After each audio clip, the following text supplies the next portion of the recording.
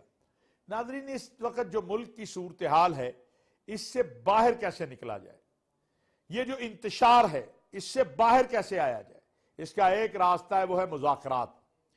اس کے لیے ہمیں آگے بڑھنا ہوگا.